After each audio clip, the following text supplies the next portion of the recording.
After I caught my best friend cheating with my boyfriend of 3 years, she tried to unalive herself, but then she realized I didn't care and tried to turn my own mom against me. I shocked myself with what I did next. My best friend attempted to take her life and I don't care. She deserves it. I haven't and won't even reach out. We've best friends since kindergarten. She was my sister. We stood by each other through everything. When my parents divorced, she was there to offer a shoulder for me to cry on. When her grandmother died, I was there keeping her afloat throughout high school. Naturally, she was the first person I introduced my boyfriend to. She didn't like him at first though. I didn't know why. And when I asked, she just ummed and awed before changing topic. I thought it was because he was a gamer guy and a little awkward, so she thought I could do better. But he was really sweet to me, and he treated me to date nights and always made me feel special. Maybe this was just me being young and dumb, but I thought I'd marry the guy someday. This was something I told my best friend, but when time I did, she just made this guilty and almost bitchy face at me. Fast forward 3 years, and me and him are still together. I was at his place when I saw a text notification on his phone while he was showering. We never cared much about phone privacy, so I grabbed his phone to look at them. Well, it was from my best friend, asking if they were still on for tonight and if she should wear his favorite dress. My heart stopped. He told me he was hanging out with friends and going drinking tonight. In hindsight, I always wonder how much of him going out with friends was actually going out with her.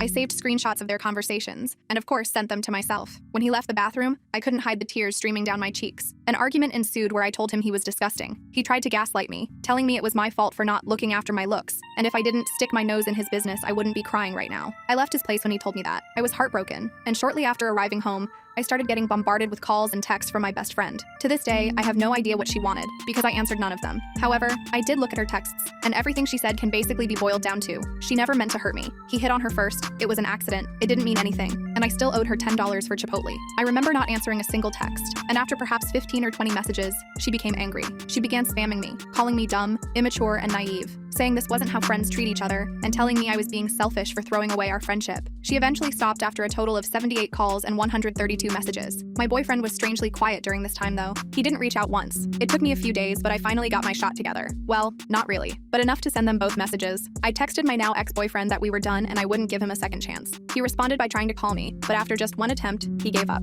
He sent me a final message saying it wasn't that big of a deal, because he couldn't help his testosterone being higher than the average male, and finally ended up agreeing that we shouldn't date anymore. My ex-best friend was more persistent after I told her I wanted nothing to do with her. Day after day, I'd get messages and calls from her, demanding to talk, demanding I don't say anything to anyone and expose her perfect reputation. I remember in one of the messages she screeched that she will take her own life if I don't talk to her. She said she is going to write a note blaming me, saying her death was my fault, and that everyone will hate me for the rest of my life. It's really fucked up. And I know to you guys it might seem obvious that she was crazy and I had every right to be mad, but when you're actually in a situation this heartbreaking, it's almost impossible to see clearly. So I ended up confiding in a mutual friend to see if I was being a bee. But turns out this friend didn't care about me either, because not only did she give me one-word replies the entire time, but she also ended up spreading the word about what happened. The gossip spread like wildfire, and obviously my ex-best friend quickly found out I told someone. I knew because one day I heard she posted a photo of herself crying on her Snapchat story. Honestly, I figured it was just for attention. Little did I know, the truth was much darker than I thought. I remember I was about to go shower when I got the news. She tried to take her own life. She took her dad's shotgun and aimed it at her head. Fortunately, it wasn't loaded and she couldn't figure out how to load it. So instead, she tried to OD. It was heartbreaking. My face went ghost white. I couldn't even catch my breath. I just sat there hugging a pillow and rocking back and forth. But the thing is, I didn't visit her in the hospital. I didn't send any messages to her family. And so, her older sister began messaging me,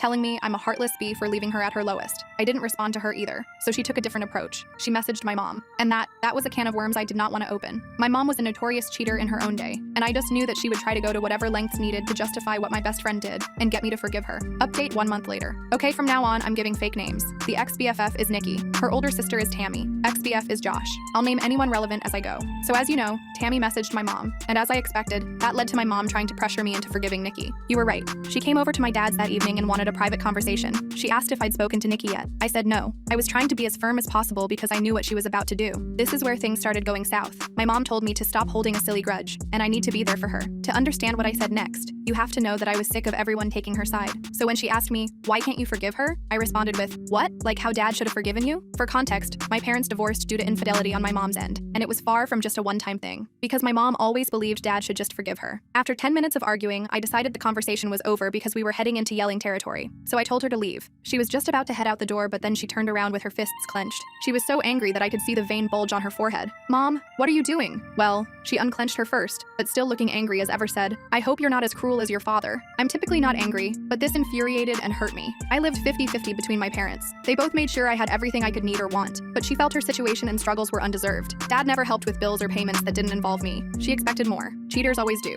I didn't say anything when she left. I blocked her number and social media accounts and cried. She cared more about the girl who had hurt her daughter than said daughter. She quickly realized what had happened and returned the next day, but Dad told her I didn't want to talk to her. True, and that she had to leave. It took maybe half an hour before she finally left. She tried to reach me the next few days through other people, but I stayed silent. The Friday after my post, I decided I felt calm enough to talk to her and unblocked her. We spoke over the phone, which wasn't as exciting as above. It was her apologizing and telling me she was wrong for trying to force me to forgive Nikki, that she'd respect my decision, but tried to suggest I think about it. I very firmly told her I was not forgiving Nikki. She just said, okay, things didn't feel the same with us. I couldn't bring myself to be as chatty with her as before, and it didn't help that she kept giving me updates about Nikki. The first time she did it, she told me Nikki had been put on a 72-hour psych hold, assessed, and eventually released. I told her I didn't want any updates on Nikki's situation. I won't stop her from checking in, but I didn't want to be involved. She complained and said she thought I'd want to visit her, but I threatened to block her again if she kept pushing and shut up. Nothing was mentioned about Nikki for a couple of weeks before Mom again broke my boundary and brought her up, telling me about how Josh had stopped talking to her and how Nikki needed a shoulder to cry on. I again told her I didn't want to know,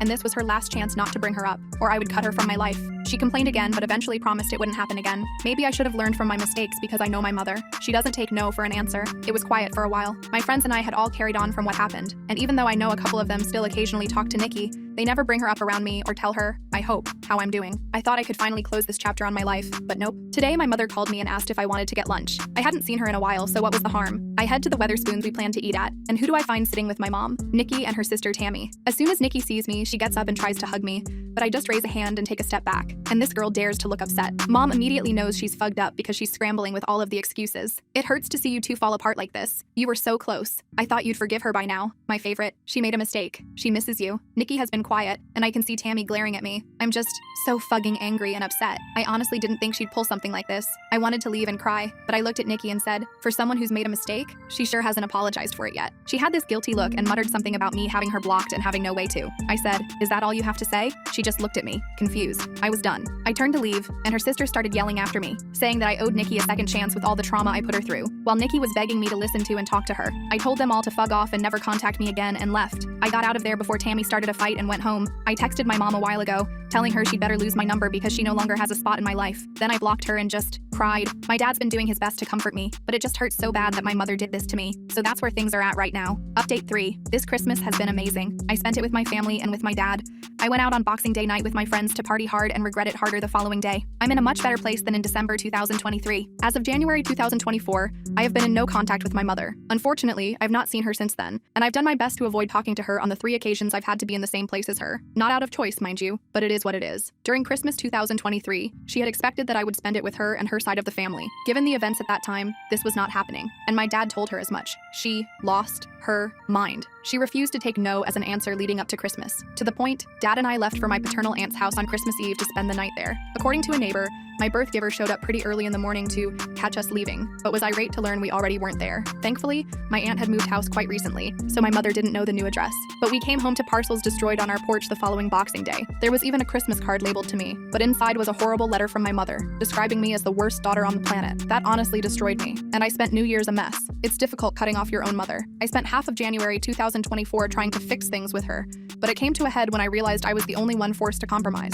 I finally cut off contact, and it's been that way since. In terms of Nikki, I've heard she's doing better. We've not spoken since my mother's lunch escapade, but she's found a job and, according to a mutual friend, found a new circle. Despite everything she's put me through, I'm happy for her.